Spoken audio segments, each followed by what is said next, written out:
Hi, everyone. Welcome back for episode 66 of the Simply One podcast. I'm your host, Colin, and I'm joined by my co-host, Chris. How are we doing, everybody? We're just a couple of best friends who are passionate about all things pop culture. If you're looking for lukewarm takes on movies, video games, TV shows, or even the occasional comic, then we've got the show for you. Mm-hmm. That's right. Yeah. That's right. We got it. We got it all, baby. You want it? We got it. Yeah, I'll cook. I'll clean. I'll take care of you, baby. I'll support you. I'll suck your dick. Huh? What'd you say? I'll make it about you. I'll Not tell you, even got all worried the dishes done? Not even worried about getting mine, you know? Nuh-uh. It's all Care about for you. Tonight's for you. It's all about you, girl. So now this week and next week's are going to be kind of odd because we're actually on vacation next week. And so we're going to be recording 2 episodes this week. Mm-hmm. So we decided that the easiest way to do that just from a timing standpoint would be today we're just going to talk about our thoughts on Spider-Man Across the Spiderverse. Yup. We'll save news and cryptids for next week. Which is a bummer, because... That's a real bummer right there. Stop it, guys. Sorry, Mr. Sullivan. I don't know why, but I'm getting a second round of puberty at the age of, just at the ripe age of 21. So yeah, going on 22. Yeah. And it's the best thing to happen to me. I love it so much. Yeah, just your voice is always just on a slide. It sucks too, man. I'll be at work talking to people. Yeah. Like I talk to people for a living. And like for context, you could pass for 30. You know, and so you're just a 30-year-old man to these people. It's like, hi everybody. I don't know. I had some guy the other day who came in and he guessed my age. He was like, "What are you, 20?" I was like, how old was he? 60? He was 40. Okay. He was up in his 40s. Yeah. And I was like, "Oh, no, I'm actually It's your 21, skin. sir." It's your skin. I gotta apply more lotion to it, if you know what I'm saying. Yeah. What? No. So we are going to be talking about Across the Spider-Verse. Yes. Like I said, save news and cryptid. Do you have like a half cryptid you could give us? No. It spirals and it's so good.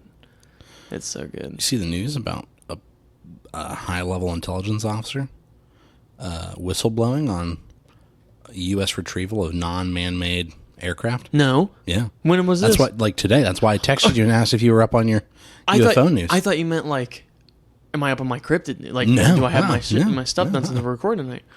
Now, I don't know. I don't know the We gotta full... read it. We gotta read it. No, relax. We will. This gives you time to prepare for when we record. I want a raw reaction. I don't Well, know. no, it's a very long article. I'm not reading the article. I figured you were, the guy on this. Whoa. Come on now.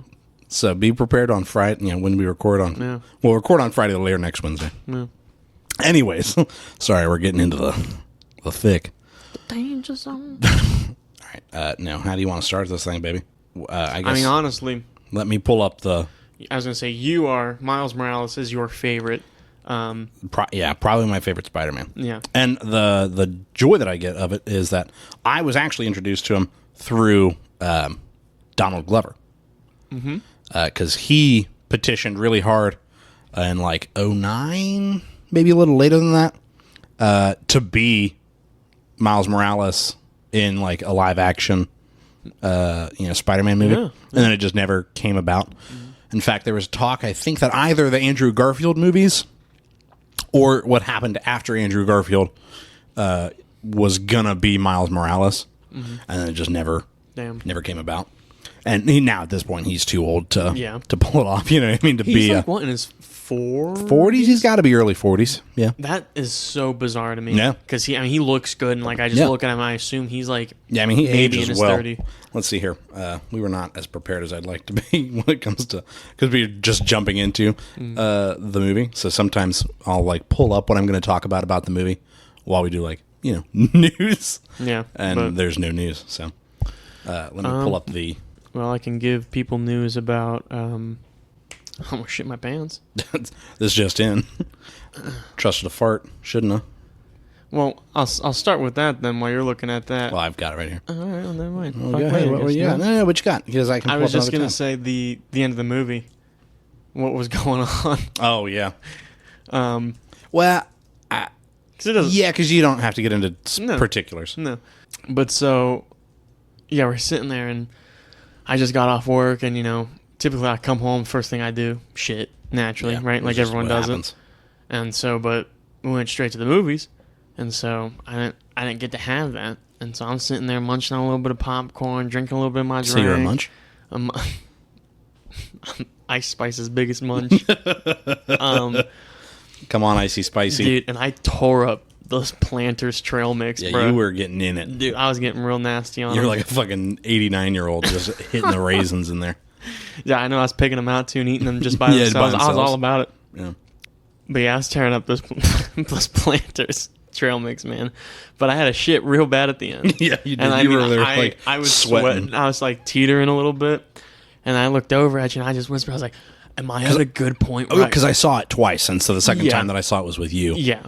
And so you were like leaning on me for some Yeah, and I was like, guidance. am I at a point where like I can leave. I can leave because like, like no. I gotta go, like I gotta shit, and you're like, yeah, no, and but you said it was like about 20, 10, 20, yeah, 20 15, minutes 20 left. minutes, somewhere in there. and And you're like, how long? I was like, all right. And I told you again, you're like, okay. And so I leaned back. I mean, the second it was done, I didn't say anything to you. You looked at me and you're like, oh, YouTube the post credits and ran. yeah, And like left the trash there for me to pick up. yeah, man, it was rough. I almost didn't make it, but by the time I got there, though, I didn't have to shit no more. I had to piss, and it was one of those. It was like, am I about to pee myself? Am I about to have an accident here at the AMC? Am I gonna have an oops? Oops. And I was wearing dress pants too, man. You would have seen them. Yeah, there's no way you wouldn't. Yeah. But that's what's been popping with me, All right. news wise. News wise. All right, let's see here. I've got a little synopses for you. Yeah. So Miles Morales, obviously spoilers for the first one Yeah. because this picks up about a year and some. What is it? A year and 4 months? Well, do we just want to talk spoilers about this? No. So Miles Morales catapults across the multiverse where he encounters a team of spider people charged with protecting its very existence. When the heroes clash on how to handle a new threat, Miles must redefine what it means to be a hero. And that's basically, That's pretty. Yeah. yeah. It's hard because once it starts, there's a lot of spoilers. Yeah. As far as like who the villain is, really wasn't shown in the trailers. What the conflict is, because you could gather from the trailers that what's his nuts Bingo. Miguel, yeah, Spider-Man 2099 was adversarial in some way in the trailers to Miles. He was dope. Yeah. So I'm going to talk a little bit about the reactions. So, baby. How'd she do? On Rotten Tomatoes, critics have a 95%, and the audience has given it a 96. Oh, fuck. And then, on IMDb, it's at a 9.1. Fucking losers. Oh. Fuck. Straighten out. It's what? Oh, I don't think it's released worldwide yet. Yeah, it has. I'm stupid. I was gonna say, pretty racist. Fucking, yeah. Very Amerocentric. So it had a $100 million budget, and it made $200 million worldwide this weekend. So It's already made its money and then some. yep, I always say double the money for the budget, for so marketing. it should be even at least, and it's had its first not a weekend. big budget.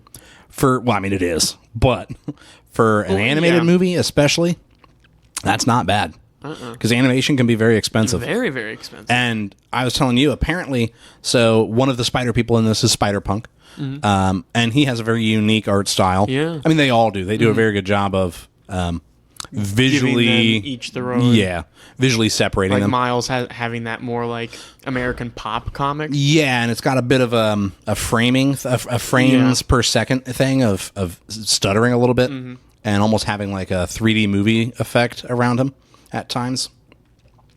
But Spider-Punk is very like British 90s punk of like, newspaper clippings and magazines and stickers and Which that I thought kind was of, cool. Yeah. Cool as hell. And I was incorrect, I believe. I don't think I've ever said it on air, but I told you and Mother, Morgie, that it was John Boyega playing Spider-Punk. It's Daniel Kaluuya, who was the lead in Get Out. Yeah.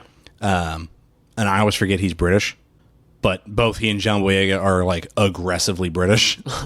At least I screws. John, because that's part of why I was like, it's John Boyega, because I remember thinking like, oh, cool, he gets to be British, you know? Yeah. Because he talked about that, I think, on Graham Norton, that Daisy Ridley got to keep her British accent in Star Wars, and he had to ditch his. And he said it's because Daisy Ridley sounds, you know, proper, and he sounds like a chimney sweep, you know? He's like, oh, all right, Ray, where are we going, you know? Hey, bro, I tell you what. Yeah, basically, like, I got a lightsaber, all right? I'm using the Force here, yeah? And you're like, yeah. You're like, Losing the Force here, yeah. And you're like, oh. In it, you know? You're like, uh-oh. But, yeah, so Daniel Kaluuya plays Spider-Punk, which, pretty good. Mm-hmm. So, spoiler-free, plot thoughts. That's hard. Yeah. In general, speaking generalities, what did you think the movie did well on terms of theme, how it built on the first movie? Trust. Trust was a big one that I noticed that they kind of played on, especially from the first one, kind of like the original Peter Parker, not Miles Morales. Right. You know, kind of giving him, I'm trusting you with getting this to fix everything. Right. To now suddenly feel like nobody trusts him and he right. can't. He's having the Peter Parker, you know. Yeah, the classic Spider-Man. Yeah, the classic Spider-Man crisis of, I can't tell anybody who I am. Right. And that plays a bigger role into that trust than we normally see with some of the other ones. Mm-hmm. And I think that was a very beautiful thing that, you know, in spoilers as well, going on to that it played in. Yeah, because I do think it does a really good job of doing, I think, so I don't know if anybody, or, you know, for the people that don't know, this was originally going to be a single movie, and then it was announced as a part one, and then they rebranded it as its own standalone film that would have a cliffhanger leading into what was originally a part 3 and is now another film. Which I think is a smart move. Yeah. And I don't know if that title is out or not, so I figure we'll save that for spoilers. Yeah. And I think this benefits from knowing that it was going to be part 1 because it can take its time on some things. Sure. Where I think it takes a lot of time on before you get into the multiversal stuff. Yeah. It takes its time with Miles and his family, and kind of like him struggling still with, you know, I'm a kid, but I want to be an adult, and you guys want me to go do these things, you know, and it's that, and then the parents struggling too of, like, we don't know. It's time for you to grow up, but also you're still our baby. Don't grow up too fast, you know. And there's a lot of good there. And I think you're right. Trust is a big piece of that. And then the growing up and forging your own path. Yeah. Which was a theme in the first one as well. Of, you know, don't danger. Yeah, don't be who other people want you to be and who you think you need to be. Just be you, right? And I think that plays heavily within, like, in this one, like, you know, be you, and then there's the question, well, who am I? Right. You know, and I feel like that's definitely kind of where... Yeah, questioning your identity. Yeah. As you grow up, you know, you're like, okay, who am I supposed to be? Yeah. Right. And so I think it does a really good job of continuing that theme and kind of maturing it a little bit. Of, you know, it's a bit of a grander question now of, okay, now I think I know who I am, but then there's all these questions of what am I going to go do with that? Right. That I think it does very well. I do like...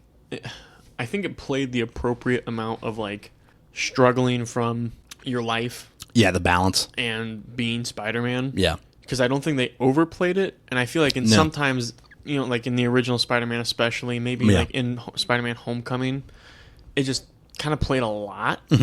So it was nice to see more of, like, him having problems between... you know, Miles Morales and Spider-Man. Right. You know, leading that double life. Yeah, you know, and just the effects more on him of, like, just different scenarios, per se. And I don't know, I guess it was more of, like, a specifics, if that makes any sense. I understand. And it does, I think, and that is something that this does really well, is it really, if you like Spider-Man in general, and are like, I've watched all the Spider-Man movies, or I understand all the Spider-Man movies, and I might have watched some animation, you know, the cartoons, and I've read the comics and things like that. It does a really good job of going, here's all the things that make a spider person, right? Of, like, even story beats, right? And it plays on the idea of what a Spider-Man story has to have in it. Right. Right. And then kind of just acknowledges it. Really pretty. Like, there's a very cool... I'm going to sound kind of dumb here. A simple concept where, like, you can instantly click on. You don't have to think about it too hard. Yeah. but as well as like the visuals of they're showing like this is Yeah. the universe. Yeah. Yeah, because it does. I mean, it essentially lays out that all these spider people have a place in the I forget what he calls it, like the arachno something something multiverse, and Miles is like, because Miles calls it the Spiderverse, and he goes, that's a stupid name, and he names it, and then he's like, that's kind of stupid too. Yeah. But we don't want to get too much into that. Yeah, no. But no, it does do a really good job of kind of pointing out what you might go, okay, this is kind of repetitive, isn't it? And then makes it a story point. Sure. And allows some people to be unique, which makes them special. Yeah. And that idea of being different and going against the grain, plays a pretty heavy role. What did you think of some of the characters? Oh, dude. Characters and chemistry. A lot of the characters are really, really good. Yeah. Oh gosh, I'm blanking on some of their names. Woof. What? Hold on, no. I gotta pull up the character names because I don't want to butcher. You want to describe them, and I can tell you who they are. The Indian Spider-Man. I don't remember his name, Yeah. because his comic book title was just Spider-Man India. I think they called him Pav, maybe. I think so. Is that a spoiler that he's in it? I mean, no, because we're gonna meet other bunch of spider people. characters. Pavatir Prabhakar? Yeah. So I'll just call him Pav. Yeah. I really like Pav's character. Yeah. I thought he was really funny. Yeah. But then as well as like he was pretty badass. He was very able. He had that Bangle. Yeah, the bangles on, and he kind of used them almost like what is it, like a yo-yo? What are those things called? Yeah, where you it's got with the string, and it is very much like a yo-yo. Yeah. But he had those, and he was throwing those around and Yeah, and being using able them to loop the webs around and make different angles and kind of help him like ricochet it off and stuff like that. But then and wrap use it people as, up yeah, and use it as a bolo weapon almost. Yeah. And yeah, he was a really, really cool character. Yeah. I liked him a lot. I really liked him. I really, really liked Spider-Punk a lot. Yes. Hobie was his actual name. Gwen plays a really major part in this. She does. Yeah. I would say she's a co-lead of the movie. For sure. And again, I think that's another benefit of knowing this is a part one, is that you can go, we're not going to devote 90% of this film to Miles. Right. We're going to devote 70% of it to Miles. Yeah. I would probably go like 65. Yeah. And the other 35% is going to be Gwen. And I think it pays off because you kind of use her to have her own emotional arc to an extent. Sure. And I think we get some payoff from it. Yeah. I have something to comment on that. Yeah. Spoilers. I do want to talk about art a little bit. Yeah. Because this is a really beautiful animation. Very much especially so. because they put the challenge on themselves of going to different universes that have different art styles. Mm-hmm. And then having like weird crossovers of animation where you've got, a 3D animated Miles or more specifically, there's a 2D Spider-Man that we see who's in a 3D world and how that looks. Kind of pans out. Yeah. And then like we talked about, Hobie is all like paper looking, looks like paper clippings. And so he looks very different. He almost looks 2D. Yeah. Nearly, and he's very hand drawn. And then, like Spider-Gwen's world that we see a little bit of is very flowy. It's watercolors basically. It's painted. It reminded me a lot of The Long Dark. Oh yeah, I could see that for sure. That painted art style. That's a good ass game. We haven't played that in a minute. I know. Well, the co-op mod got broken with that new update, and so it doesn't look like it's anywhere close to done. So, dude, but shame. I do kind of want to get into spoilers just that we can stop tiptoeing. Yeah. So we do need to rate it. Yep. So you want to explain how we rate stuff? Of course. You can, excuse me. Oh my God. Having a beer. Start it over. Well, of course. So you can always start off by being overwhelmed, which means you thoroughly enjoyed the film. It, succeeded your expectations. Yeah. You can be underwhelmed, which means you really didn't like it. Yeah. You thought it was a stinker. Or you can be right in the middle and be Simply whelmed. All right, you want 1, 2, 3 it? Yeah. 1, 2, 3. Overwhelmed. Like hands down. Yeah. Like this movie was cash. And I have a big dog in the fight. I mean, Into the Spider-Verse is in my top 5 films of all time. I think this might be 2. Ooh. I still don't know. I've got the recency bias thing going on where because I've seen it twice in the last 72 hours, I don't want to comment on like, this is my favorite movie ever now. Because it's like, well, yeah, you just watched it. You know what I mean? I say give it a year. And then if I watch both, I kind of get to decide, okay, do I like one better than the other? I think from like a I guess did you have to wait for the third one? get the full picture. That's But from like a purity standpoint, I think the first one might still be my favorite. Yeah. Because it's a little bit simpler. Okay. And has a really clean like moral in the center of it that and I don't know that there was anything in this movie that had the same impact as the What's Up Danger jumping off the building, glass breaking. Yeah, I mean cinematic shot. I mean just the music, the visuals, the story leading up to it. You get chills when he jumps off and catches with the web and starts swinging. It's like there he goes. He is Spider-Man now. Yep. And I don't know that there was that in this movie. I don't know that there had to be, but for me, that really like that moment, I can hear that song and still get the goosebumps because I can picture the movie. Right. And I don't know that I had that in this one anywhere.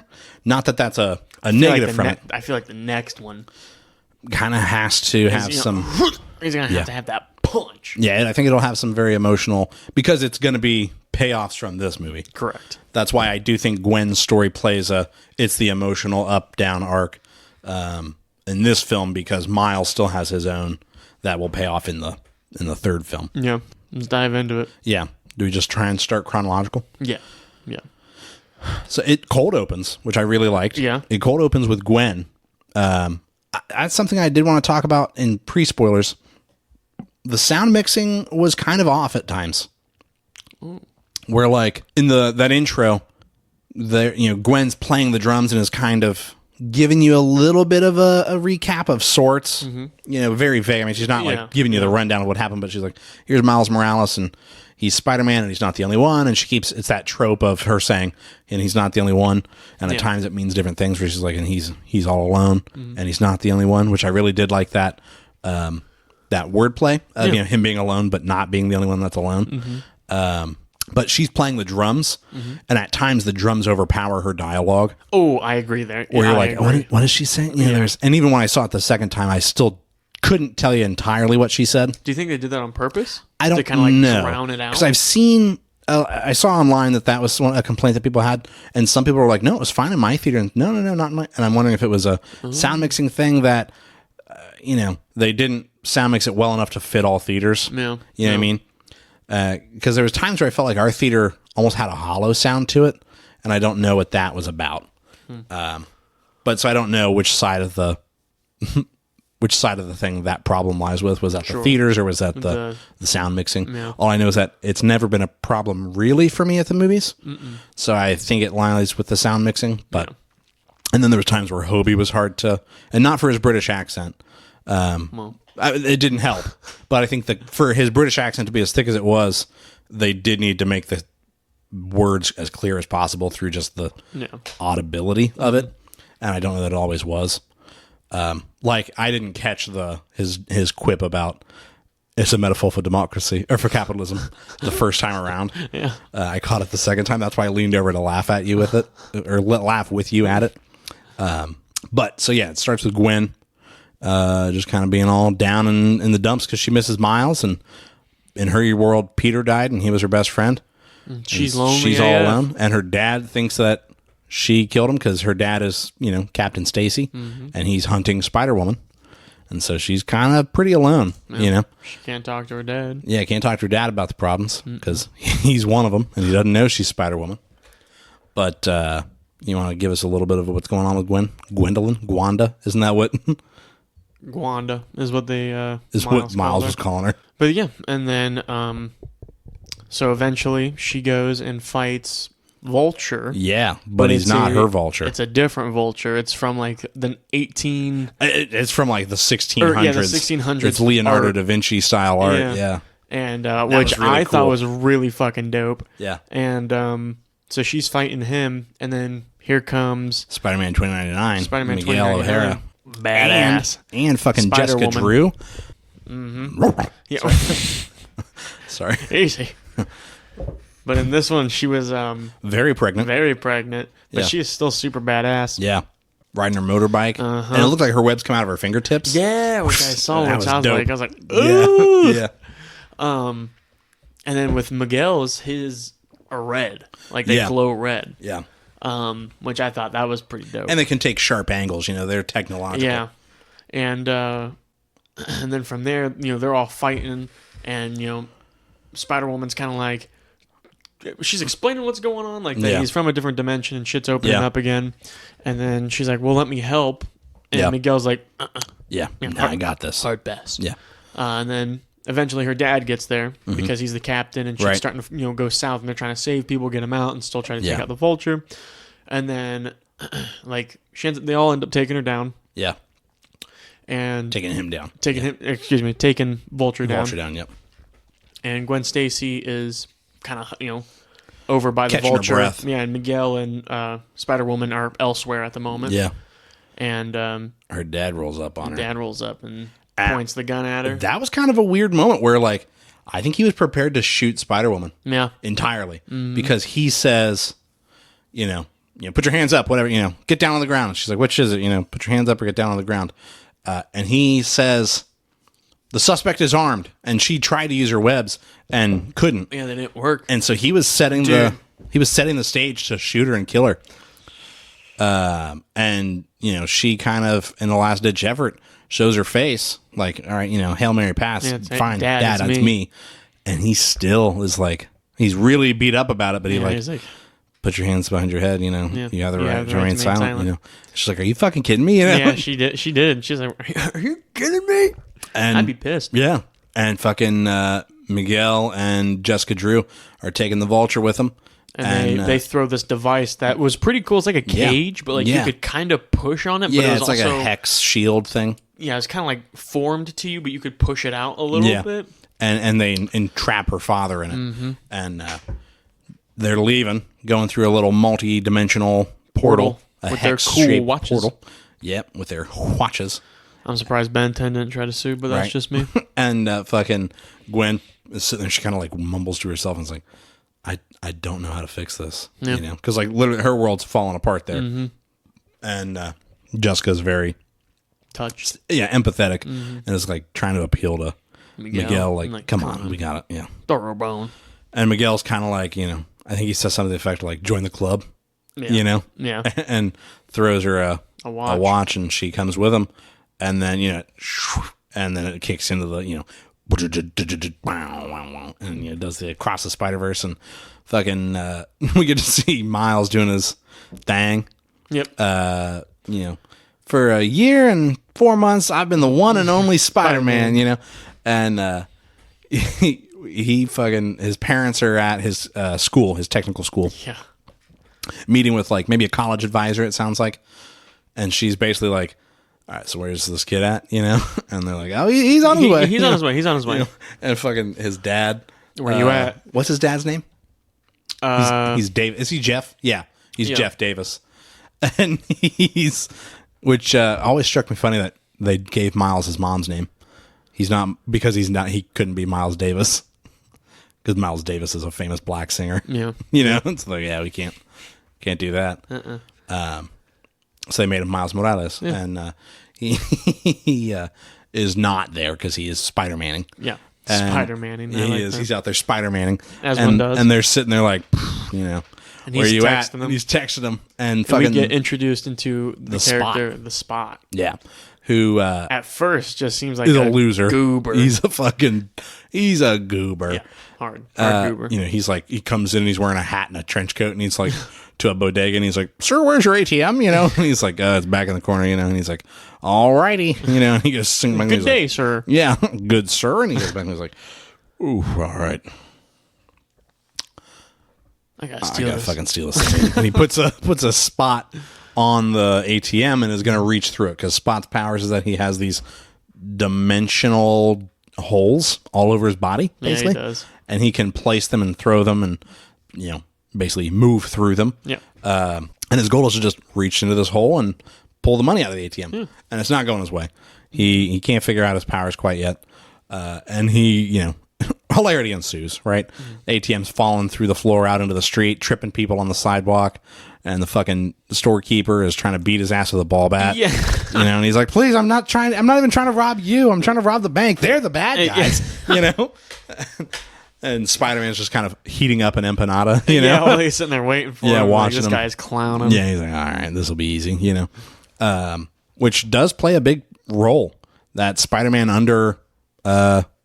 underestimates him and kind of undervalues him as a villain. You know, is like, all right, whatever, dude, let's take you in. You know, and at one point even calls him like a villain of the week. Yeah, you know, and that really hurts his feelings. Yeah. So he ends up fighting the guy for a while, trapping him, going to the meeting, and that's when we find out that he wants to go to Princeton. Which is in New Jersey. In Jersey. And his mom's like, that's too far. And he's like, New Jersey's too far from New York, you know? They're like literally a drive. Yeah. You know? And she's like, well, yeah, there's plenty of good schools here in Brooklyn, you know? And he's like, Mom, you know?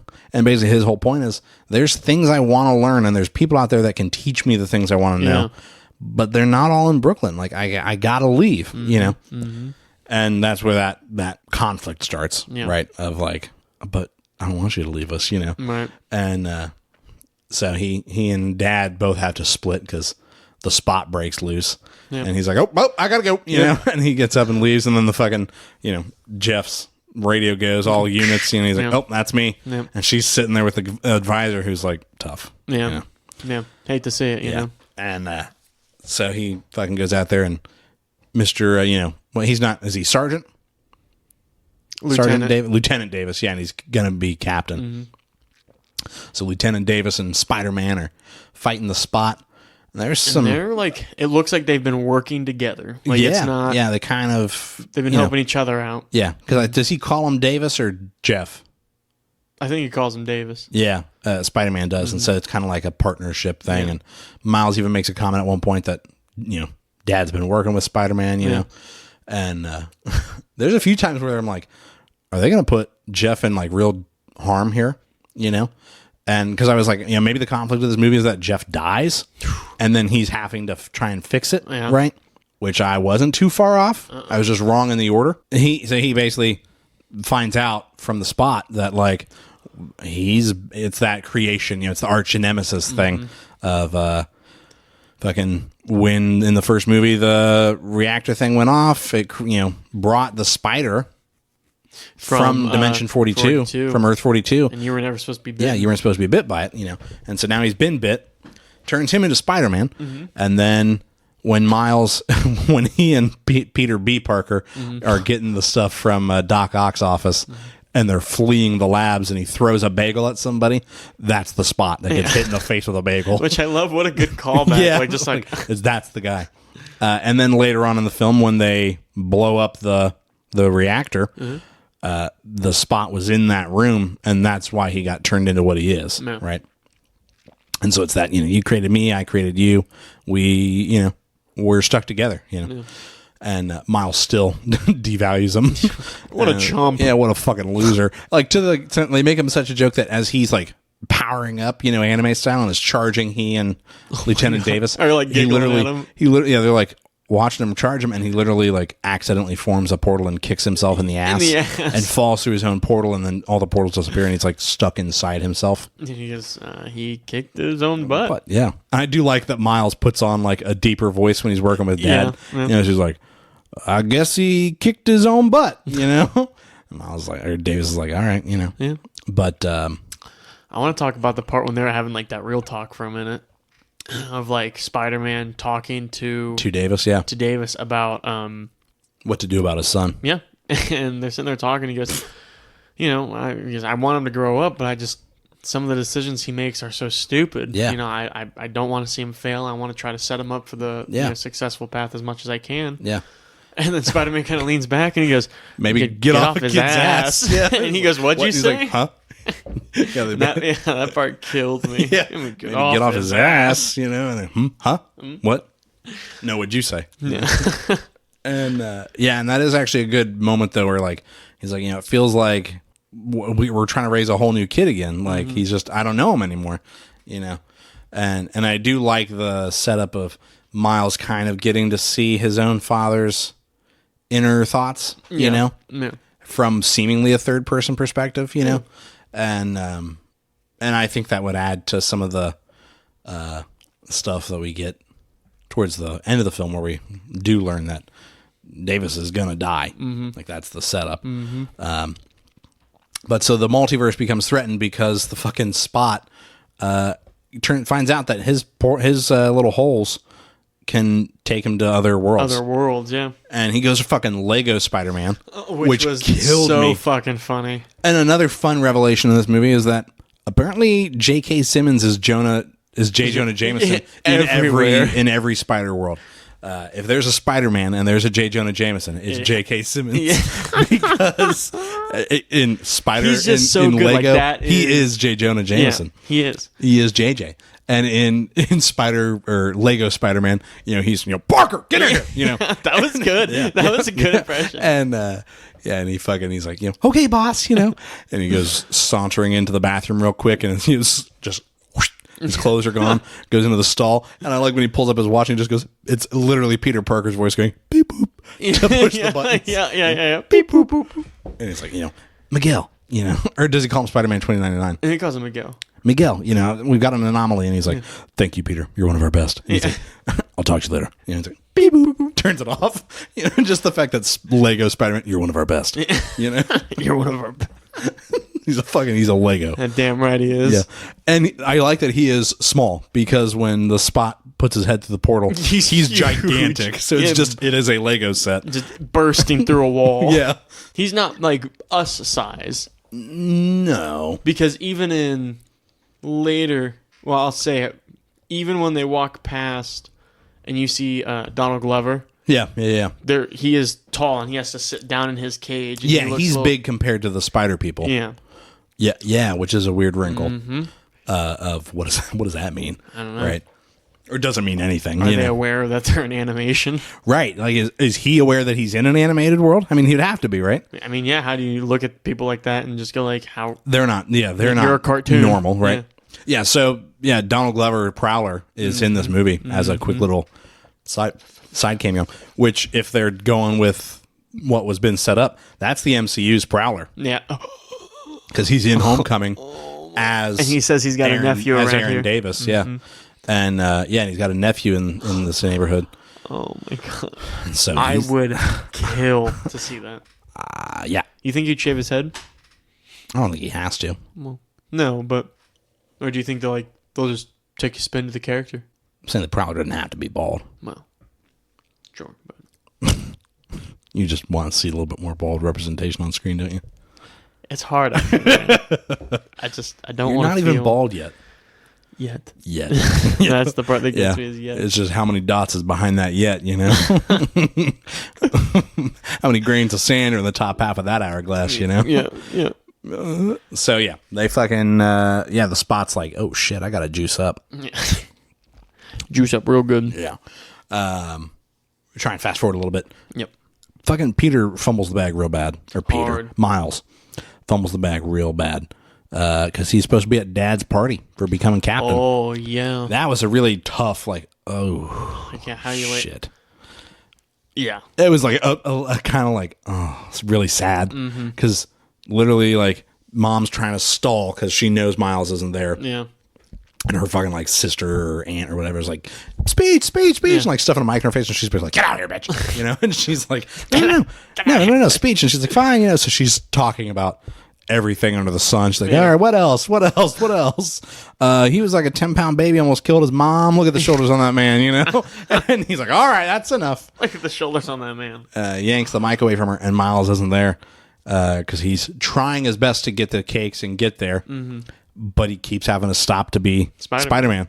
And he's late, and he misses his dad's speech where his dad's thinking, Mom, I want to thank my family, my friends, my wife, who, don't even get me started. They'll have to take the mic away from me. I love you. You're me and more, And then he goes into my son, Miles. Where are you, Miles? And he kind of looks around and he's not there. And Rio, his mom, kind of like gives him a quick little head shake, like he's not here. And then he's like, basically he says like, this is all for you. Like everything I do is for you, and I'll always be there for you. And you're like, ooh. Yeah, that's tough. Because Miles couldn't be there for his dad. Yeah. And I'm like, oh, that one kind of twists the knife a little bit. It makes you feel bad about growing up, Nope. In a way where you're like, shit, how many times did my parents have that feeling of like, well, I'll be here. It's why The Giving Tree is such a sad ass children's book, And Miles shows up late and gets into a fight with his parents. And that was kind of a funny bit. The DJ Yeah, trying to turn turn the music up as they're yelling at each other louder. And like they just out yell the music, and he eventually has to cut the music, and he's just got his face in his hands, like fuck. And Miles almost tells his dad and mom that he's Spider-Man, but that's a thing that keeps coming up in this movie. Is like, if I could just tell them, so they could understand, then that would help everything, right? But he's afraid to tell them because what will they think of me? Yeah. What if they don't love me anymore, or don't love me the same? Yeah. And which that's real. That's a reasonable, yeah. And so he keeps teasing with it, and then he backs off. Never mind, whatever. And that's a whole thing, is they feel like they're lying to him about something, which is true. Which is true. He is lying to him about something. The whole truth. But it's not like he's doing drugs and he's all, right. But there is a dishonesty thing, and so they can't trust him, and he, in a way, feels like he can't trust them with that knowledge, And that does start to divide a wedge, or put a wedge between them, so they ground him. And Gwen fucking rolls up. Hey, baby. Oh my God, what it is. Wanda, baby. You want this Wanda seat? Ew. Yeah, she came here to feel the web slinger, know? And so she's like, I can't go out swinging with you because I'm grounded. And she's like, is Spider-Man grounded? Spider-Man grounded? He's like, touche. All right, let's ride. And so they go, saddle up. So they go, swing around the city. It's really cool. And there's a nice, I do think it's supposed to be like a little bit of a visual nod or parallel to him falling. Yeah. Where they have a conversation on this building, and there's like an overhang. Yeah, and they're just casually dodging it and shit like that. And, well, no, I'm talking when splitting through the middle. I'm talking when they're sitting upside down. Oh, yeah. And it's supposed to, I think, be a visual thing of him falling, like from the first movie. Mm-hmm. But I did like the detail of Gwen puts her hair up in a bun. Yeah. Before she steps over, so that her hair's not all hanging in her face. And and she just kind of walks over the edge of the thing and is sitting on the underside of an overhang very high and looking out at the city upside down. And Miles just comes under and joins her, and they sit there and have a heart-to-heart. And they almost kind of address their feelings for each other. Because she says something to the effect of, in every other world, Gwen Stacy falls in love with Spider-Man. Mm-hmm. And he's like, yeah. Mm-hmm. And she's like, and it doesn't end well for her. And he's like, shit. And then he's like, there's a first for everything. Yeah. He's throwing the Rizzle at her. And the Rizzler. I'm the Rizzler. And she doesn't really take the bait. She doesn't not take the bait either, but she kind of like, yeah. Thanks for that. Yeah, maybe, baby, but maybe not, Maybe, baby. And so he's kind of like, shit. Spoiled again, He's a real with a heart on. Yeah. He's fucking tugging on his outfit because it's getting a little tight, It's tight in the spandex area. We got to speed up. Yeah, we do. Yeah. So you take over a little bit. Shit. Hot potato. Turns out Gwen's been sent there. Yeah. So it turns out Gwen's been sent there by Miguel and the Spider Society. Yeah, because she's trying to find the Spot. Yeah. And then she spends too much time fucking off with Miles. Spot gets away. Yeah. And she's like, oh, fuck. I mean, she's really sweating about it, dude. She's like, I'm going to get fucking kicked out of the club. She acts like it was life or death, which it could have been. Kind of is. But and then Miles like, oh, what do you mean? What's going on? Well, not even. He fucking sneaks. Yeah. He's invisible. Well, yeah, but she wasn't telling him because he was like, well, where'd she go? Right. Because she's hiding, and then she was like planting the shit and stuff like that, or picking it up. Yeah. And then he kind of, you're right. And he sneaks in there, and he's invisible, and they look right at each other. Yeah, because he's like which standing is really cool. Yeah, he's standing right behind her, and she's looking back, and she's like, "Come on, Miles, like come find me. Where I want you to be here." Yeah, and he is. Like, and I'm right here, baby. Yeah. He's like 24/7, baby. No idea. I'm never too far from that ass. He's sniffing like an onion. Makes you cry. Yeah, the more layers you peel, the harder you cry. I don't know if they're minors or not. Great. Well, he is for certain. I don't know about Gwen. It's a movie. I mean, it's just a joke. They're cartoons. Yeah. Just gulp. No. So he fucking just follows you through the multiversal portal. Yeah. And that's how they pop out in Moonbatten. Is that what it is? It's supposed to be Mumbai. Yeah. But it's also Manhattan. And it is a massive, like, stacked city. Huge, which I thought was dope. Yeah. I love that kind of art style. Like, I'm just fascinated in such an overpopulated world because That doesn't We're seem getting too there. far. Yeah. The stacks from Ready Player One. Yeah, that seemed very real too. That Yeah. one was scary because I was Yeah. like, that's real. That's tough. Yeah. But yeah, and so we get to meet Pav, who Spider-Man India, Yep. and I like that his life's just peachy. Like he's kosher. Spider-Man without any of the trauma, And he's got his girlfriend who's great, who knows that. I know. No. But then, I like him. Like I wake up in the morning and I don't work out because I don't want to overwork out. I don't want to so I get can too keep fit. my physique. Yeah, and he's like, and I don't do anything with my hair. And Miles is like, there's no product in there. And he's like, some coconut oil shampoo. And like, my God, He is a legend. yeah. And he's only been Spider-Man for 6 months. That's an ongoing thing. Is why Miles isn't a part of the club. Yeah. He's only, Pav's only been Spider-Man for 6 months, and he's in the club. And he's like, why the fuck haven't I been invited? Am I not in the club? And Like, I can shock people and turn invisible. like I have powers. Too. I have gifts. Yeah. Like, nah. Nah. Be all right, baby. But the Spot is running circles around them. Yeah, hard. He's been bouncing universe to universe, Absorbing collecting that. dark matter from anywhere that has an Alchemex. Yeah. And Mumbattan has an Alchemex. I almost said a Malcolm X. And there's just that universe is Malcolm X. And he's like, I got to get here for Malcolm X. Help me grow stronger. Right, yeah, he's just the Spot becomes a Black Panther. And not the King of Wakanda. No. I'm talking with an AK-47 and a cap, But they fucking are chasing him to Alchemex, and it has a full-on collider, like his universe, like Miles' universe did. And he just kind of like sneaks right in there with the portals, gets all the people out of the lab, turns the thing on, puts up the force field, and Miles and Pav and Gwen just can't get to him. And Miles is at that point, like, let me cook. Obi was with them at that Not point. quite yet. No, that's when Hobie shows up because he busts through the force field. Yeah. Yeah. Yep. I've seen the thing twice. Don't doubt me. Whoa. So, yeah, he fucking, Miles is like, let me cook. And he starts fucking trying to zap all the energy out of the force field and then fire it back into it. And it's just taking too long. And Hobie just fucking rolls up with a guitar and punk rocks his way through the fucking force field. And not fast enough. Fucking the collider turns on. Spot's like, you're going to really fucking wish you hadn't underestimated me, and hits him with the double birds and just gets sucked into the collider. And he has no interest in the other Spider-Man. No. When they all he were keeps attacking dismissing them, throwing them away through portals and stuff. It's just he and Miles. Which I thought was a really, that's a personal vendetta thing. Yeah. And I think at one point he even mentions that, you called me the villain of the week. Yeah. I'll show you a villain of the week, And I was like, fuck. And Miles is basically like, no, you're so much more than a villain of the week. He's trying to talk to him. He's like, no, not yet. I'm not. And so he gets floating into the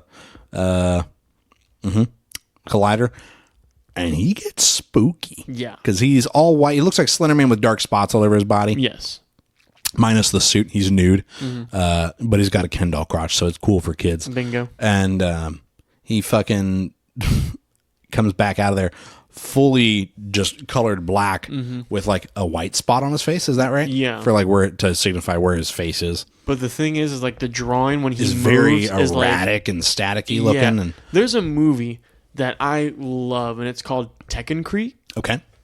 And the whole thing about it, and I'll make it real quick, but the whole thing about it is it's about like these two boys, and they kind of like run the city. It's an outlaw-ish kind of town. But it has that art style? It has that art style in there, and it's so spooky. Yeah, and it's like it's almost like charcoal drawn on parchment. Yeah. And Peter, or I keep on calling him Peter because he's Spider-Man, Miles and the Spot have like a weird melding moment when the collider goes off, where their like faces are overlapping, and Miles kind of sees a potential future where like potentially his dad's in danger, and then he snaps out of it, and everyone's like, "We got to get the fuck out of here! The building's collapsing." Apart. And I saw someone compare the Spot after he's like fully powered up like that to like Eldritch horror, like Cthulhu, the kind of shit that like you can't look at without going insane, you know. And he basically says something to the effect of like, and his voice is layered now. It's got that weird like ethereal echo thing. He's like, I'm going home, Miles. I'm going to take everything from you just like you took from me. You know, and he says, like, I'll see you at home. You know, just What is that vine with the guy yeah, throws up the deuces and just peace sign. disappears. And, and so all that to say, they got to save the city of Mumbattan because the city's starting to crumble from the blast. Yeah. Fucking... Run of the short. Yeah. Pav's girlfriend's dad is the police captain. He's in danger. Spider-Man, Miles swoops in and saves him after Gwen tries to stop him because Miguel's like, yo, there's a canon event. Yeah.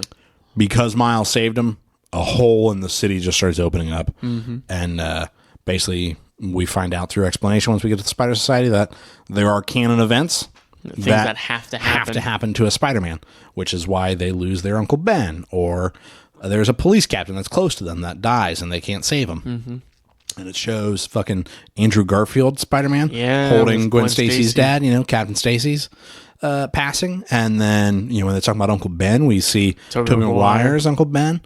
And it is that thing of like, fuck, it does happen a lot. And it is that's how you explain away why the story is so repetitive, right? Mm-hmm. It's because this is what happens to they're like Nexus events, right. They have to happen. And if they don't, things can get messy, right? Picture, if you will. I really enjoyed the Spider Society. I thought it was a cool concept. Yeah, and I like that because of the way they function as super beings, there's like no rhyme or reason to the architecture. It's just like interwoven pathways and walkways and stuff like that. Because they all can walk and it doesn't matter. Yeah, it's like being in zero gravity. It doesn't matter what, there is no up and down to them. They can walk on the surface. How do you think they clean off the webs? Because some of them are... Oh, yeah, they're shooting webs all around the place. Mm-hmm. You know what I'm saying? Oh, which does remind me of the web shooter, who is a cowboy Spider-Man. Oh, yeah. And he's on horseback and the horse has a fucking spider mask on. Yeah. And Miles is like, why has the horse got a mask? And he's like... to protect his private identity, and then he giddy up, and he's hanging upside down by webs on horseback, and he just kind of yanks himself back out of frame. His secret identity, giddy up, just disappears, and you're like, what the fuck? Fucking just there's a thick ass Spider Woman. Did you see her? Yo, how could I miss her? I pointed at her on the screen. She's built like a Disney mom. I was like, my God. Sweating. Like, which one is that? Is that a Rule 34 Spider-Man, Oh, I was ruling, and there was a whole lot of 3, The fuck are you talking about? I don't know, man. What's 3 times 33, you know what I'm saying? And you're like 99? I'm like, shit. 99 problems, but a bitch ain't one. Oh, we got back. Dude, back at it. Yeah. Anyways, Spider Society, really cool. I don't have time to talk. It's basically just a who's who of Spider people. Yeah.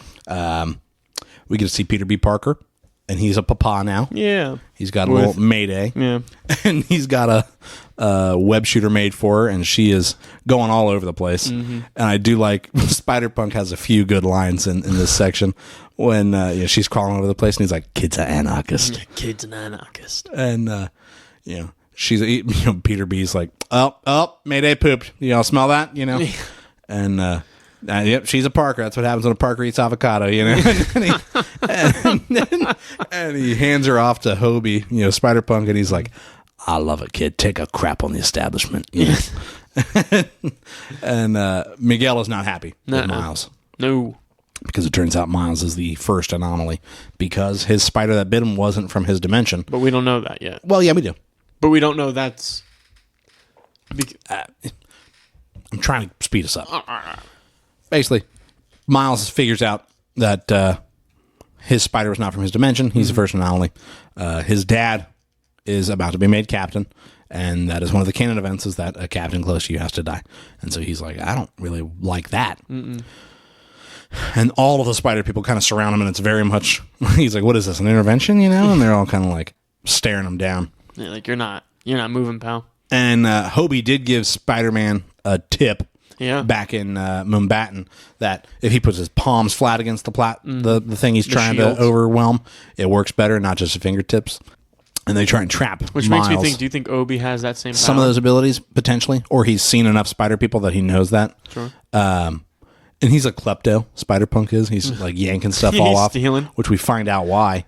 Yeah, because he's building his own watches, his own multi-dimensional watches. But and his whole shtick is he just hates the he system. hates the establishment. Yeah, he's down with the system. And I had a fear that like he was all talk, you know, and like that would be the thing, is he's a hypocrite, right? Yeah. But no, he's full. He's in. He's full in, because when everything turns and they try and trap Miles and all that, and Miles is banging on the shield thing again, he looks at him. And he's like, Miles, and he shows him his palms. Use your hands. And so Miles, puts his palms on it, and blows up the shield and dips. And Hobie just straight up opens a portal to his world and is like, by the way, I fucking quit, Yep. and dips. He doesn't want any part of it. And I was like, good on you, What a guy, Spider-Punk, yeah. Good old Hobie.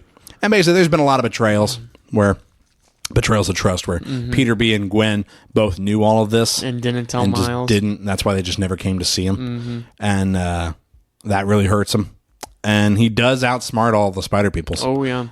And including Miguel, who was scary. Yeah, we got to see him for a split second, like, kind of as that vampire thing. 'Cause Yeah, we got to see like the fangs that he's got in his mouth and stuff like that, and then his claws. And he goes, "Dude, are you even a Spider-Man?" Yeah, are you even a good guy? Yeah, And which is a theme in this as well. And that leads me to the point that I had earlier that I kind of tried to graze over because of non-spoilers. They really lean into the idea of Spider-Man being, or Miles Spider-Man being unique and special. Yeah, because all of these other Spider people have rules that fit for them, right, and all that. But he wasn't even supposed to exist, right? So he's the exception to the rule, maybe, is his thought process. And I think that'll probably end up being the theme moving forward, right? he can save his dad. He can because do he's the both because exception. he's the exception, right? He's different. But now, what about, just to time jump a little bit, what Gwen? about for Gwen? Well, and so I think the thing you'll find out is, again, it's that idea of like, there's rules, you can't deviate from the rules and things like that. And it's like, well, the world's not going to fall apart if we do, is it? And, well, we don't want to find out, do we? And it's, well, what if we can just choose our own paths and we don't have to do all this, right? And that'll be their revelation, is that maybe Miguel just got unlucky. Because Miguel's definitely angry. Yeah. Turns out he found a universe with a Miguel O'Hara who had a family and was happy. And that Miguel O'Hara just so happened to die. And so he just, which is very morally wrong. He just slips in and replaces them. And the family's none the wiser, right? And then that kind of creates an anomaly event in that world, which was that Peter B. Parker's world? Because Peter B. Parker was there, but I don't know how. Ooh, I don't know. Unless I'm misreading that, but he was in that scene, wasn't he? I feel like because he's like, isn't that right, Peter? And you kind of see Peter B. Parker in there. I don't know. But either way, he's running away as like the city's getting destroyed by the glitches. And he's carrying his stolen daughter, essentially. And his daughter just disappears in his arms, which I was like, ooh, that's pretty rough. And so I do see it, truly. And so I do think there is some, and he blames Miles for it, in a way. Yeah, I don't. Because Miles was the first anomaly that started everything else going awry, I think. Yeah. And so that, I don't know. But he's carrying a grudge. Plus, I think he hates that Miles is an anomaly, and things are just going fine for him. Yeah, you know what I mean. And so there's some envy. But yeah, he is a bad guy, it seems. Yeah, and I like that theme. I think he's too good. He's so good, he's bad. Right, he's looking at it from. He's very pragmatic. Yeah, I can make the hard choices. Yeah, but because I'm doing the right thing. It's like, but those hard choices don't need to be made. Maybe they don't need to be made, right? And I do like that when Miles sneaks back. He goes to the go back home machine, which basically detects your DNA and sends you back to the dimension you're from. That was kind of scary because it's just a giant robotic spider chilling up there, but like everything's gooey about it. Yeah. And Miles goes invisible, hijacks the machine, and it has it send him back. And it takes its sweet-ass fucking time for dramatics. So long that Miguel can, like, come busting through the doors and be like, stop that motherfucking machine! And they're all like, we're trying! And he's, like, got his claws digging through the shield and is trying to pry it open on him. And Miles just fucking hits him with the deuce. Yeah. Deuce. And Spider-Bite, who is, like, a cool avatar... Yeah, not the blue people, but like a video game avatar, where she's just a VR spider person. Yeah, she's just got a VR headset on at home, eating Fritos. Yeah, and her parents are like yelling and arguing in the background. Yeah. That was heavy. Yeah, I was like, And, you know, she's like, you know, I'd rather be here. You know, and you're like, ooh, sorry about it, baby. But her and Miles have a moment where like she is able to shut off the machine. Yeah. And she kind of looks at him and just lets him go. Yeah. You know, she doesn't like help him, but she doesn't stop him. Yeah. Because that's after, you know, Miguel has that huge speech of like, you're going to sit here and watch your dad die, basically. Right. Until it's done, then we'll let you go. And he and Miles and Spider-Bite had a small little moment of understanding when she's talking about her parents being back home and her not wanting to be there. Yeah. And Miles is like, I can understand that, you know. And which I think kind of helps her a little bit of empathize with him. Right. But either way, he gets sent to Earth 42, where his spider is from. Mm-hmm. And they don't overstate that, but I definitely caught it and was like, oh, fuck. But you didn't, which I liked. Not at first. Yeah, because I was like, oh, fuck. I leaned over to Morgan in the first one because it says up on the screen like Earth 42 or whatever. And I was like, that's not his Earth. And she's like, huh? And I was like, that's not his Earth. And she's like, oh, okay, you know. But I ends up playing a pretty major role. Mm-hmm. So he gets sent home, and all of the spider people are like, we got to go fucking get him and stop him from stopping his dad and from dying and see if we can't stop the spot. And so they all go to his place. Fucking Ben Reilly kills me. Yeah. Oh, I'm thinking about heavy memories. And he like yells out and cries. And he's like, that was a particularly painful memory, you know, and get us some speed up here. What's going down when Miles gets to his place? So yeah, when he gets there, well, do we go with Gwen first? you go with Gwen, and then I'll talk about it because I like that. I like that part. Yeah. A lot. So Gwen gets sent back to her place too by Miguel. Miguel's basically like, "Yeah, you're fucking out of here. You're fired. Yeah." Godspeed. And she has the line where she's like, "We're supposed to be the good guys," you know. And you see some of them kind of be Like, affected shit. by that, where they're like, Yeah, are we not the good "We guys? don't really feel like the good guys right now." And does Miguel say we are? Yeah, we are. We are, you know. And you're like, "Oh, I don't know that you are, He kind of bub." pawns it off as it's just a hard choice you have to make. Yeah, but you know, you see that Jessica kind of is doubting. Yeah, and she's like, I don't know, but she's still following him. You know what I mean? Yeah. That motherfucker's crazy, dude. Yeah, Miguel. Yeah. Yeah. I feel like if you crossed him, he'd kill fuck you. up. Yeah, He feels like he feels like the Spider-Man that kills. You know. yeah. And so Gwen gets sent back to her place of living, and I really like the way they do her art, where when the colors change and how runny it gets, depending on like how upset she is. And like there's a part at the beginning of the film when her dad's like, you know, are you too grown to give me a hug? And she like swoops in to hug him, and there's like an orange that blossoms away from them and colors in the blue.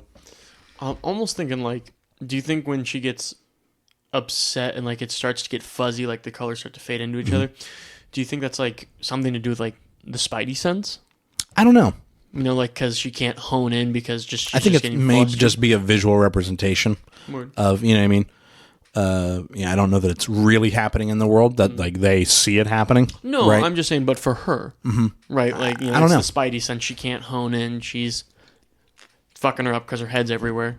I don't know. I think that's over-explaining emotion in art to like go, well, what if it's a spider thing? I do think it's just a visual, just an art choice. But yeah, so her and her dad have a real heart-to-heart where she just kind of like tries to come at him from his perspective of like, you're a cop, you put on the badge because you want to be a good guy with a badge and like, you know, and go save people and do the right thing. And she's like, and I try and wear the mask in the way that you would, you know, and I wish you could understand that. And they kind of, you know, going back and forth. And she basically is like, Dad, then arrest me, you know, if you whatever, right? And he's like, I can't, you know, and she's kind of like, why, you know? And he's like, because I quit. She's like, what? When? And he's like, about halfway through your big speech, you know? And she's like, it was a pretty good speech, wasn't it? He's like, well, that's why you got an A in English. Because it was a B. It was a B plus, you know? And she kind of dawns on her that, like, wait a minute, that means you're not captain anymore. Which means, for you're her, not going to die. Yeah, he's not going to die. She saved him. And which tells her that Miles is right. It can be done. Yeah. Things can be different. And so she's like, I got to go. You know, I've got to save somebody. And fucking Hobie came through. Yep. He's like, hey, some weird dude dropped off this thing for you. and she opens it up, and it's very obviously a box from Hobie. It's his art style all over it. And she opens it, and it's a fucking ramshackle watch. And it says on there, like, in case things don't work out, Hobie. And she's like, you son of a bitch. Spider-Punk, you son of a bitch. Gwen and Hobie were like... They were an item, I think. Yeah, because she had his shoes. She was wearing his shoes, wearing his jumper. And he said that he was like, yeah, she leaves her toothbrush at my place. And you're like, oh my Gwen's God. Down bad. Yeah, Gwen, what are you doing, you dog? Fiend. That'd be fair. She had her and Miles weren't an item. You know what I mean? Miles wanted him to be. But he was 14 the last time they saw each other. That's now true. He's 15. I don't know how old Gwen is, but she definitely strikes me as older. Yeah. I wouldn't be surprised if she was 18. Because it looks like her prom was when Peter died, so she's definitely late high school. Yeah. If she's not out of high school already. But all of that to say, that she realizes I got to go save Miles. And so that's when we pick up with you. So yeah, and then for Miles, when he gets to what he thinks is home, he walks out of his room and he sees Aaron.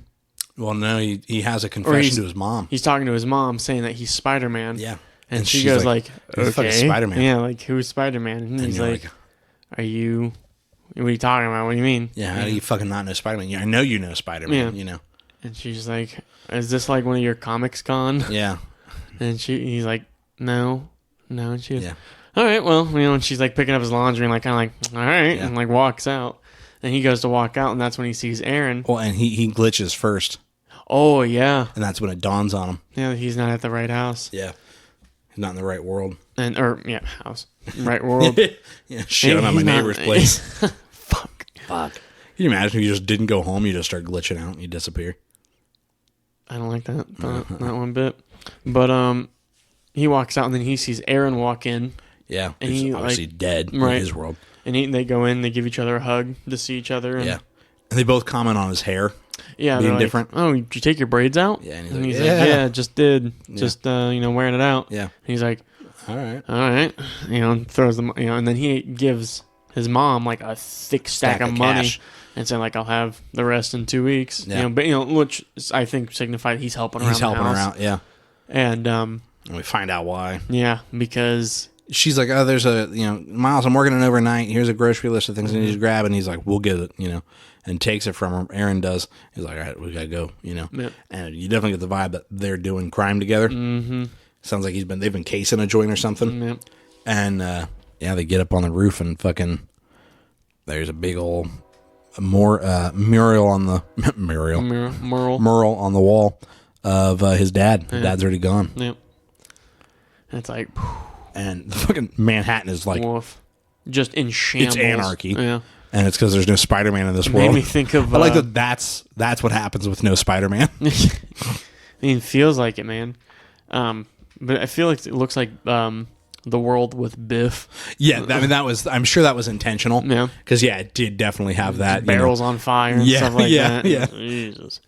But then they go into, or they're on the roof, and then he gets knocked the fuck out by somebody. And so he wakes up and he's tied to the punching bag, and he's telling Aaron, "I'm not from this world. You're not going to believe me, but I'm."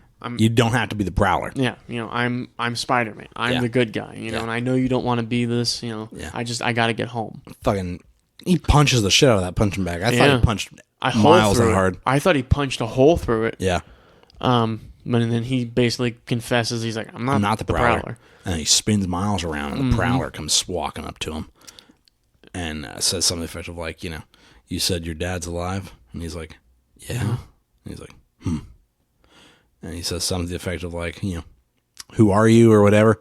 And fucking Miles, or, the Prowler's mask, reels back, and it's Miles from that world. Yeah. And they're kind of having a stare down. He looks hard, bro. Yeah. He's been through some shit. Yeah. And fucking Miles is trying to plead his case. Spider-Man's trying to plead his case and is like, just fucking let me go and I can go home and save our dad. And he's like, you're dead. Yeah, and like he's not happy. Yeah. Because the Spider-Man's trying to stop him probably, impersonating him, and I think there is some like, why'd things work out for you? Right. And part of it's probably because that spider wasn't supposed to leave. You know, this is what happens when things go awry. Mm-hmm. And while that's going down, Gwen does talk to his parents in the correct Earth. Yes. And kind of has a heart-to-heart with them. And it's like, Miles loves you a lot. And like, I'm going to go find him. And they're like, do you know where he's at? And she's like, no, but I know where to start, you know. And she basically like fucking goes and assembles a team. Yeah. And it's a lot of the OG it's the full cast from the first movie. Which they didn't play a big role at all. I think the only one we saw was Penny, which was the spider girl. Like, I don't remember what she's Tokyo. She's the mech. And she's got a little girl. Huge she's got a massive mech. Robot now rather than just like little spider. Because the first one died, I think. Or, you know, like sacrifices the itself. The machine died, but the spider was still alive, so she could still like power it technically. Yeah. But, and so it kind of is crescendoing, the music's rising, and Gwen's like saying some inspirational shit, you know, and then it fucking shows her having assembled a team, which, like you said, is the full first cast, and then has like Hobie on it, Spider-Bite, and Spider-Man India Pav is there, and I think those were the only new ones. I believe you're right. And you know, Gwen leading the team, and then it kind of like zooms in tight on her face, shows Miles getting ready to break his chains that's holding him down, and then just fucking slaps a big comic book to be continued in the middle of the screen. And I was like, I fucking knew it was coming, and I could feel that it was getting ready to happen, but I was fully prepared to keep watching. And I do think that was the vibe of like from the pacing. I mean, the movie's almost 2.5 hours long. Yeah, it's like long 2 hours but it doesn't and feel 20 long minutes. At all. No. And like I was ready to keep going with what was happening. Yeah.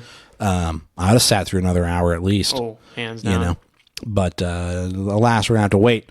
And there is no post credits. It runs for you get to see like the really nicely animated credits at the beginning, showing Miles running from people and all that. And here's all the main credits.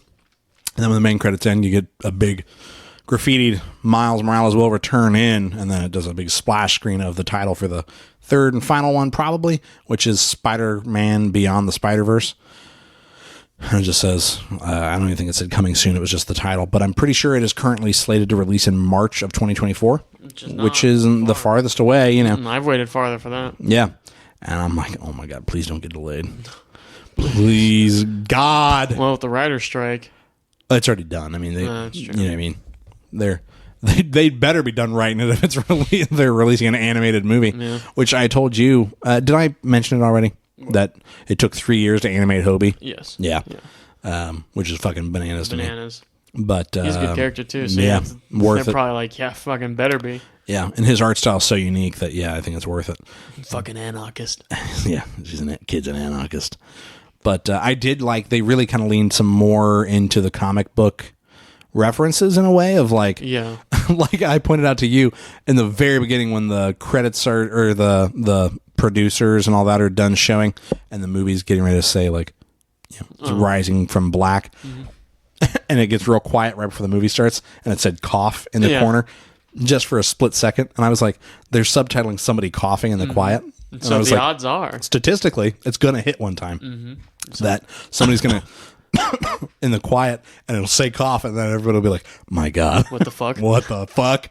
And like it shows footnotes at one point, or like, little asterisks, which is a very comic book thing. Yeah. Where like, in the fight with the vulture, they rip off one of Vulture's wings, and it just grows back. And Miguel says, he's got hammer space. And it says what hammer space is, And you're like, that's kind of cool. I like that a lot. Yeah. I loved that fight scene. I thought that was so cool. And it references a few things throughout of like, this is what that is a reference to, which is a very comic book thing to do because, with how interconnected comic books are, it might be like, it'll say like, for more context, read Doctor Strange, this, and this, issues 1 through 7, and you're like, oh, okay, I gotta go. And they used to do that a lot, especially with Spider-Man, because Spider-Man's the best-selling Marvel book. And so if they had a character that they wanted to popularize, they'd have a crossover with Spider-Man. And so you read the new Spider-Man issue and it'd be like, oh, for more context, read issues 1 through 7 of Doctor Strange. And you'd be like, fuck, I got to go read Doctor Strange now, And so I thought that was really cool that they put that in a Spider-Man movie of just that kind of tie-in thing. But fucking We did an hour and 17 minutes on Spider-Man. Let's wrap it up, dude. We're playing Civ. Yeah, we're good. Yeah, that's what I'm thinking about. Oh, shit, I don't have my outro up. Hold on, wait. I know the thing, but I'm not confident enough without my my notes. Because I'm just a little pissed, baby. Little piss cry, baby. So like we said, next week, we're on vacation. So our episode will be like this, where it's a half episode, essentially. Well, not in length, but in content. Yeah. And it'll be just a bulk about news, because the Summer Games Fest is coming out on Thursday. So we'll kind of give our thoughts on that, whatever's in the news, and try and get as much out of that as we can. You might give us some good stuff from Chris's Cryptid your Cryptid Corner. I got a good one. Cooking. So again, we want to thank you guys. Is it? It's going to give me the chills? No, it's not going to give you the chills, but it is like... Are you sure it's not? It is alarming. Okay. When I tell you this, you're going to go... Fuck what? That's real? Yeah. I'm excited for that little stinger. Yeah. So again, what are you doing over there? Are you jacking off? Maybe. What are you doing? I'm playing with my thigh. All right. I can just see your arm from, the table's blocking off your waist, and it's just you doing this. So anyways, we want to thank you guys so much for your attention and support. If you liked this episode, be sure to give us a great review, 5 stars, all that good stuff. Make sure that you're sharing us on social media. Like, follow, subscribe on your audio streaming service of choice so you can get notified when we post an episode. We try and post every Wednesday before 8. Let's see. How do people want to get in touch with us, Chris? Yeah, you can always get in touch with us. You can take a look at our Instagram and Facebook, which is Simply Whelmed Podcast. You can always take a look. Our Twitter handle is whelmed_simply. Or you can always send us an email. Send us your thoughts on Into the Spiderverse. Yeah. Or if you wanted to devote, as always, your love and attention to the Church of the Whelmed. Yeah, that's right, baby. You can always let us know. Or you're a good cryptid. Something spoopy. Yeah. But you can always do that at the simplywhelmedmailbag@gmail.com. That's right. So yeah, next week we're on vacation. Weird, shorter episode. Going to Disney World. So maybe we'll have to post some pictures on the old socials. I'm gonna get hammered at the cantina. The Star Wars cantina. We're gonna drink around the world. Oh fuck! Are we gonna meet Star Wars characters? Yep. Get our pictures taken with Kylo Ren. Yep. Chewbacca even. I'm gonna stroke them off. Huh? We're gonna meet stormtroopers and fist fight them in the streets. I will. Get blitzed at the cantina and tackle a stormtrooper. Fuck off, fascist! You're just beating the shit out of him. And he's like, anarchy. He's like, I'm just working on summer vacation. Yeah, it's just some college fucking intern. college kid, He's beating hitting him with the hammer fist like a chimpanzee. Anyways, that's the end of the episode, Chris. Bye. Bye.